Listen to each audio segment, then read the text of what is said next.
Now, you've heard me talk about this several times on this show, and you're going to hear me talk about it more. And the reason is because it is so foundational and powerful and should be a part of your marketing strategy. Now, social proof is a phenomenon that says when people are not sure what to do, they look to others for the correct behavior in any given situation. They assume that people around them have more knowledge about the situation than they do. So this principle goes like this. If I'm not certain what to do, I will take a cue from others. If other people are doing something, then it must be okay for me to do it too. If other people are not doing something or refraining from doing something, then I should probably refrain as well. That is the whole concept of social proof. If you're not sure how it works, just walk outside your door, walk outside your office, stand there for about 2 or 3 minutes, staring up in the sky. About 10, 15 minutes, you're going to have about 15, 20, 30 people standing there staring up in the sky with you. That's how social media works in a nutshell. Now, the degree of social proof, and I know some people say, look, nobody influences me. I'm my own person. I'm my own man. I'm my own woman. Well, we all are influenced to some degree, even if we don't admit it. Just look at the labels on your body. I mean, are you wearing a label, a brand label? Probably. Are you driving a Mercedes-Benz or Harley Davidson? Do you have an iPhone? Whether you believe it or not, you are probably under the influence of social media to some extent.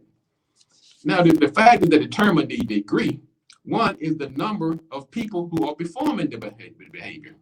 That's where that crowd side comes in. If a lot of folks doing it or just 1 or 2 people doing it, the larger the group, the more likely you are to be influenced. Take it a step further. How similar to you are the people who are performing this behavior? So if you're out there performing, if you see a large crowd of people and you look at them, they look like you. They could be your race, your height. They could be your fraternity. They could be in your church, your religion. The more people in that large group that you can relate to, the more likely you are going to be influenced as well. Then here's where it gets tricky. What is the level of ambiguity? I mean, how difficult is that decision? Let's just say if you saw 2 people land on a railroad track and you said, well, shoot, I don't want to do that. But let's just say you saw somebody running across the track and they said, I can beat this train. And everybody else was racing across and you said, well, if they can make it, I can probably make it too. That's not too ambiguous. But if you decide to lay on the track just because other people are doing it, that becomes an ambiguous situation. So the 3 levels are the size, which we call the scale, the similarity, and the ambiguity. So this social proof is some powerful stuff. If you want to talk about how it works, who's using it, think about McDonald's. Think about Facebook. Facebook built an entire ecosystem based on social proof. Matter of fact, social media was based upon this very same concept that I'm talking about today, social proof. McDonald's used to say 4 billion sold. That was social proof. Okay, you see the tip jar. When you go to somebody they're performing, the first they put $1 in the jar to get the people started because they know people don't want to be the first. They would do what they see others do. Harley Davidson, Nike, all of these companies have built their organizations on this concept called social proof. Now, the 5 categories of social proof, I'm going to go quickly through these.